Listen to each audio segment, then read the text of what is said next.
मैं श्री कृष्ण। द्वापर युग में मेरा जन्म अधर्म के विनाश और महाभारत की संरचना के लिए हुआ था। पर मेरी उस संरचना में कोई था जो नियति के खेल से वहां पहुंचा जहां उसे पहुंचना नहीं था, जो संसार का सर्वश्रेष्ठ धनुर्धर होने का वरदान लेकर आया था और जिसने अपने उसी वरदान को दान में दे दिया। वो था एकलव्य, जिसकी अनसुनी अनकही वीर गाथा आज मैं कृष्ण सुनाने जा रहा हूं। क्यों? क्योंकि अंततः एकलव्य था तो मेरा ही छोटा भाई, एक यदुवंशी, मेरे पिता श्री वासुदेव के छोटे भाई देवकशर्वा और उनकी पत्नी मानुकी का पुत्र एकलव्य, जिसने अपने गुरु के वचन की मर्यादा हेतु अपना सबसे बड़ा शस्त्र, अपना अंगूठा काट दिया था। लेकिन अंगूठा काटना तो एकलव्य के जीवन यात्रा की केवल शुरुआत थी। वो यात्रा जो जन्म के बाद ही एकलव्य को हमसे बहुत दूर लेकर चली गई थी और एक दिन वापस भी ले आई उसे मेरे सामने, परंतु एक शत्रु के रूप में। और तब मैंने ये जानते हुए भी कि एकलव्य मेरा भाई है, उसका वध किया। अगर मैं ऐसा नहीं करता तो कुरुक्षेत्र पर महारण ना होती, एकलव्य की मृत्यु ना होती, तो पांडवों की जीत भी नहीं होती।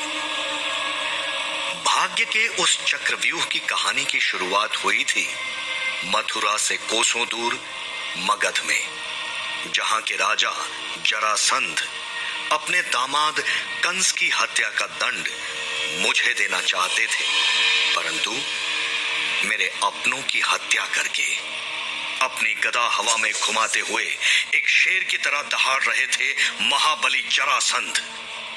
तभी एक मंत्री ने सूचना दी, महाराज, कृष्ण के काका देवकशर्वा को पुत्र हुआ है काली गंगा नदी के तट पर वनवासियों के कबीले में।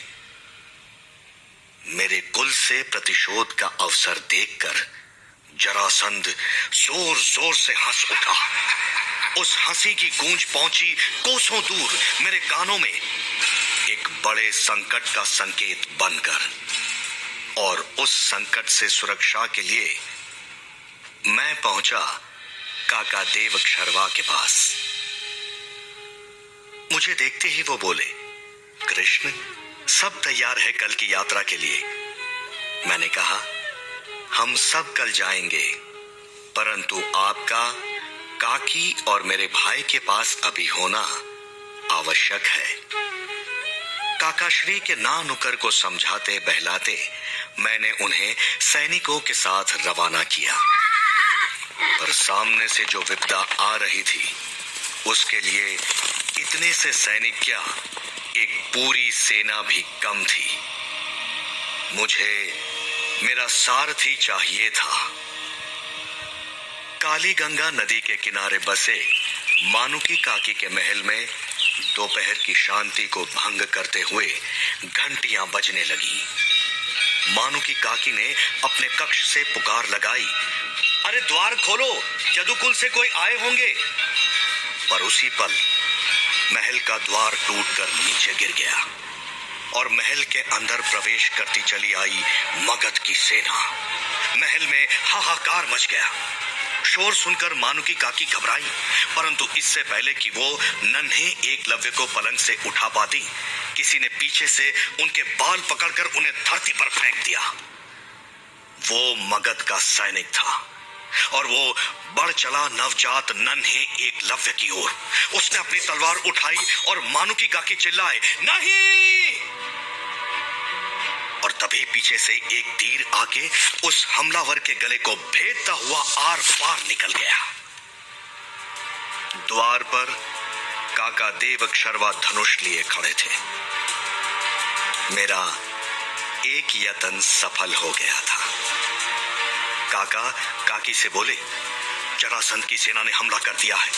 ईश्वर भला करे कृष्ण का, जो उसने मुझे उचित समय पर भेज दिया। तुम बच्चे को लेकर काली गंगा के उस पार जाओ। घबराई काकी बोली, आपको यहां अकेला छोड़कर? नहीं। काका ने कहा, मानो कि हम 30-40 हैं और जरासंध के सैनिक कई सौ। जब तक कोई सहाय